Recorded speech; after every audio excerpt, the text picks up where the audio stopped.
দর্শকবৃন্দ, welcome to বাঙালির স্বর।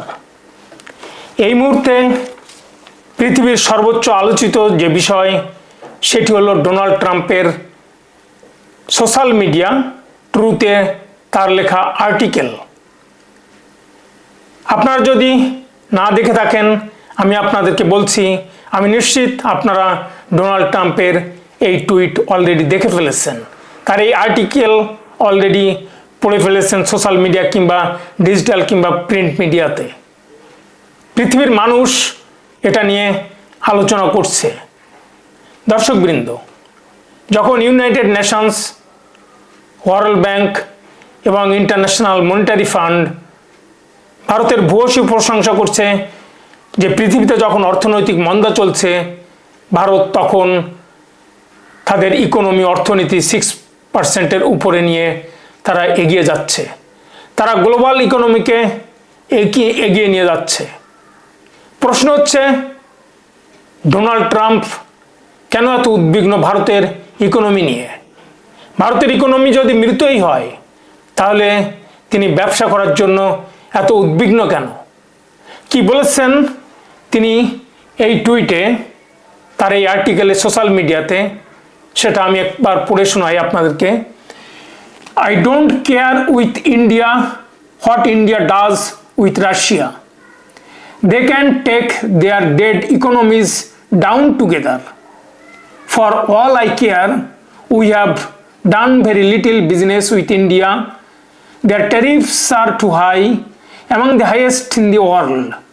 Likewise, Russia and the USA do almost no business together. Let's keep it that way. And tell Medvedev, the failed former president of Russia, who thinks he is still the president, to wash his words. He is entering a very dangerous territory.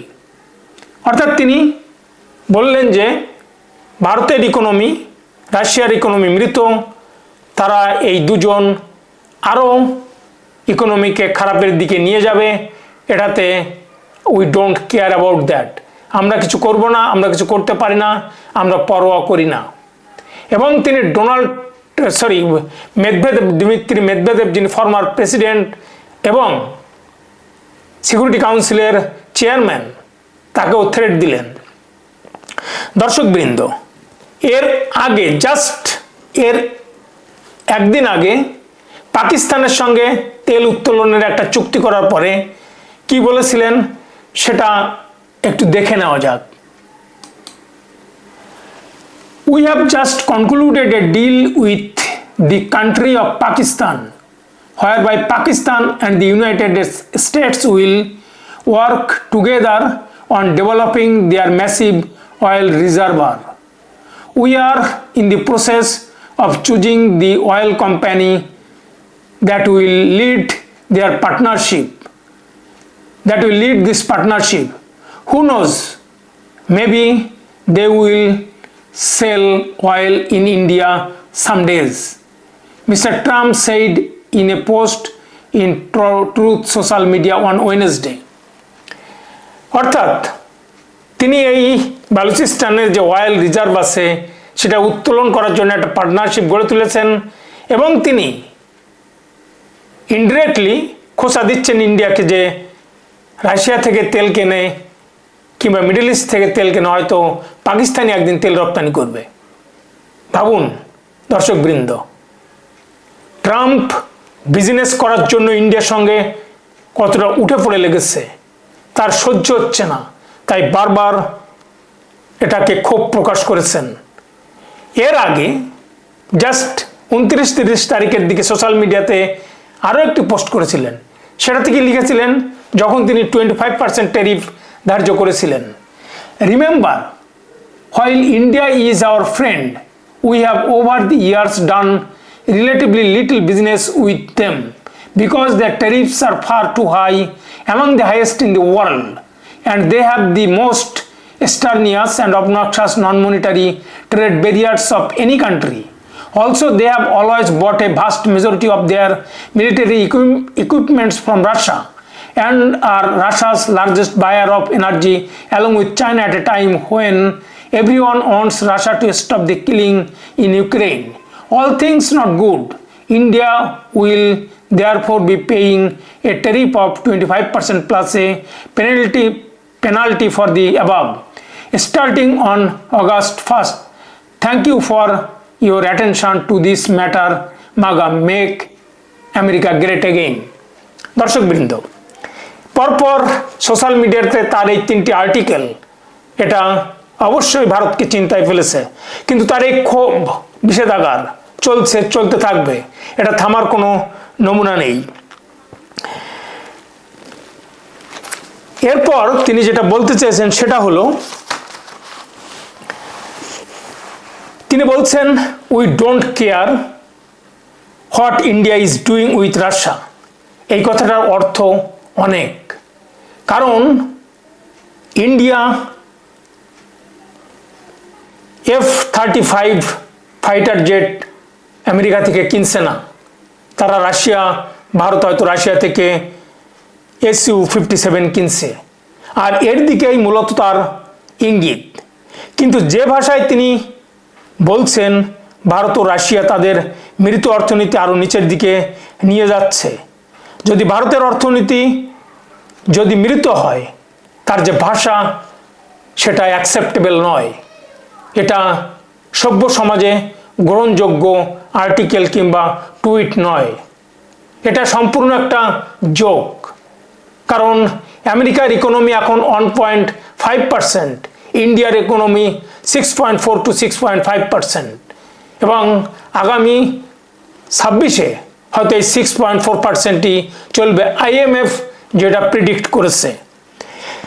প্রশ্ন হচ্ছে, ভারতের economy যদি এত মৃতই হয়, তাহলে এত tweet করার কি দরকার, এত ক্ষোভ উগলে দেওয়ার কি দরকার? ভারতের অর্থনীতি নিয়ে এত লেগে আছেন কেন, সেটা হচ্ছে প্রশ্ন। ভারতের বাজার ধরার এত তাড়া কিসের? অর্থনীতি যদি মৃত হবে, তাহলে genetically modified food, soybean, Apple, rice, dairy বিক্রির এত তাগিদ কিসের? টেসলার জন্য গোডাউন, শোরুম, স্টোররুম কেন খুলতে চান? প্রশ্ন এগুলি। আগে বলেছেন ভারতের শুল্ক দুনিয়ার সব থেকে বেশি, আমাদের সামান্যই ব্যবসা। অন্যদিকে রাশিয়াকে উল্লেখ করে বলেছেন যে রাশিয়ার সাথে আমাদের কোনো ব্যবসা নেই, ঠিক আছে, এভাবে চলুক। Even Trump attack Dmitry Medvedev, former president এবং ফর্মার প্রাইম মিনিস্টার, তিনি এখন সিকিউরিটি কাউন্সিলের চেয়ারম্যান। তিনি বলেছেন, ওনাকে ধামকি দিয়েছেন, বলেছেন যে রাশিয়া, কারণ এই মেদভেদেভ আমাদের ইন্ডিয়ার ফরে ছিলেন যখন ইইউ বলেছিলেন নায়ারা কোম্পানিকে ব্যান করেছিলেন, ইইউ কান্ট্রিতে কোনো পেট্রোলিয়াম প্রোডাক্ট বিক্রি করতে পারবে না, তখন এই মেদভেদেভই ইন্ডিয়ার পাশে দাঁড়িয়েছিলেন।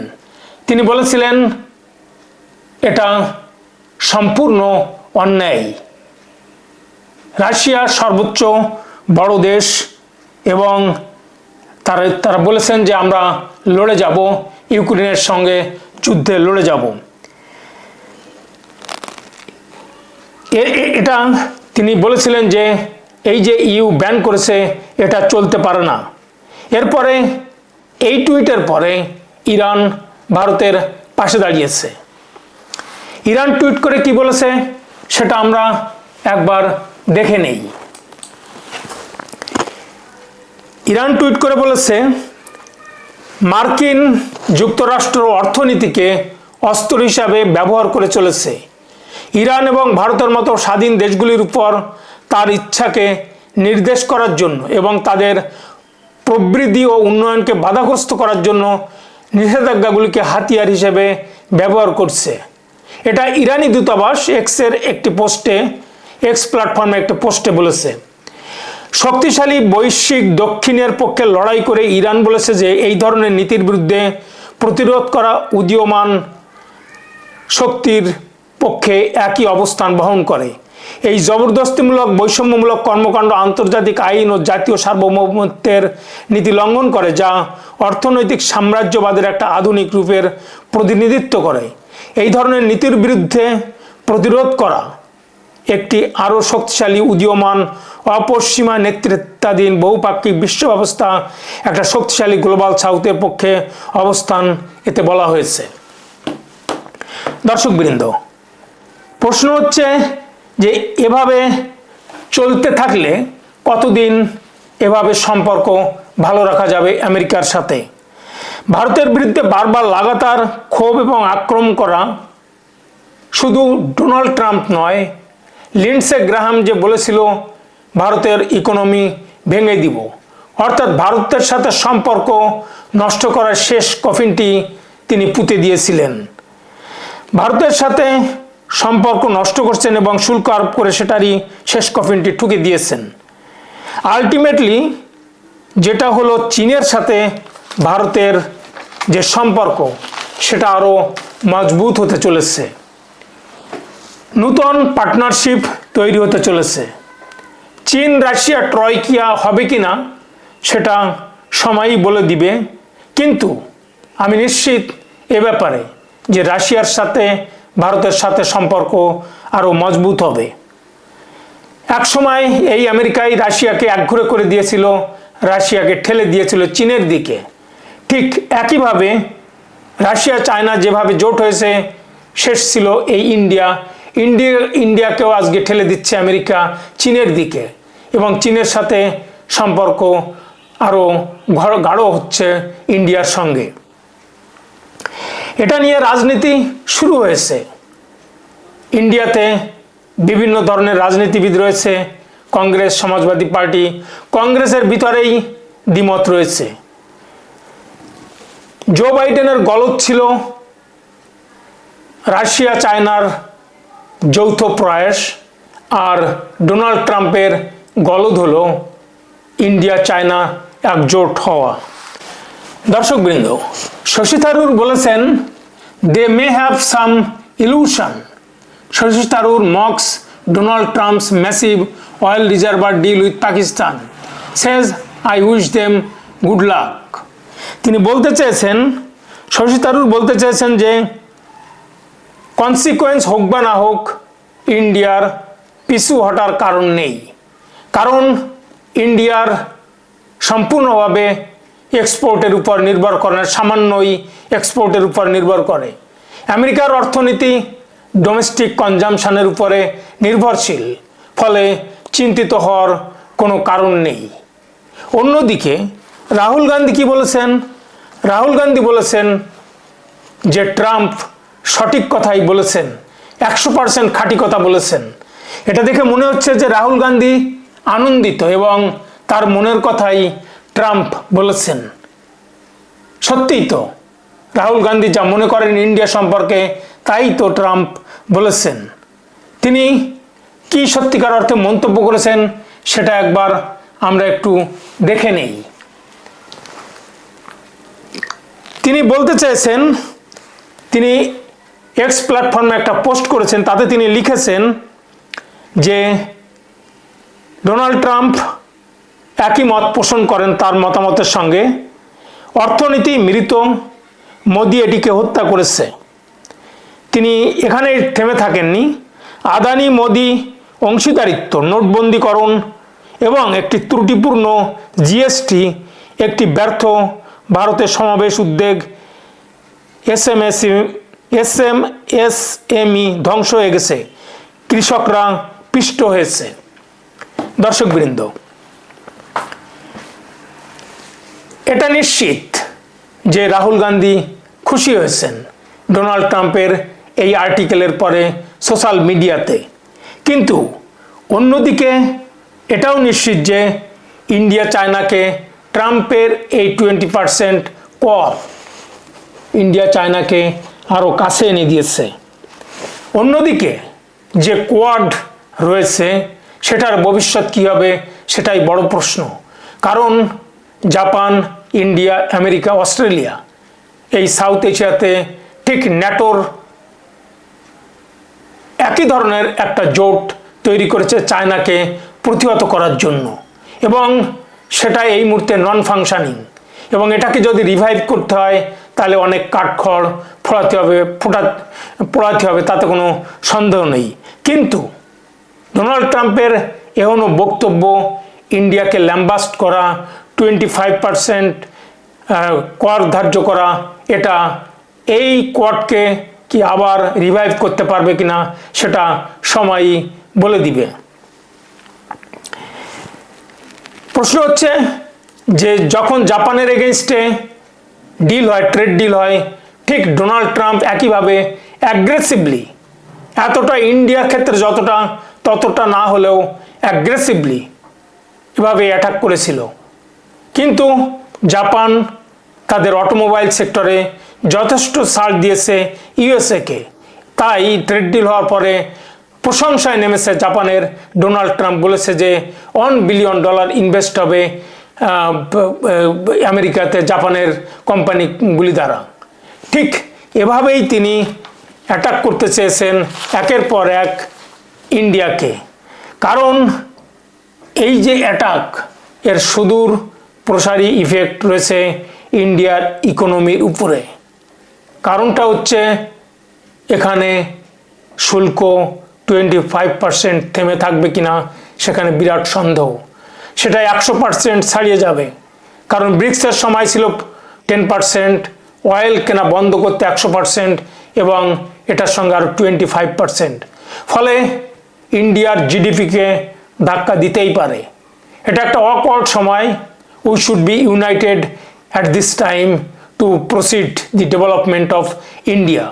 দর্শকবৃন্দ, আমরা সেটাই সবাই চাই, কারণ ক্ষতির মুখে পড়ে ইন্ডিয়া কিভাবে সামাল দিতে পারে সেটাই বড়। হয়তো চায়না এগিয়ে আসবে ইনভেস্ট করার জন্যে, কোম্পানিগুলি আস্তে আস্তে আবার তাদের জায়গায় ফিরে আসবে।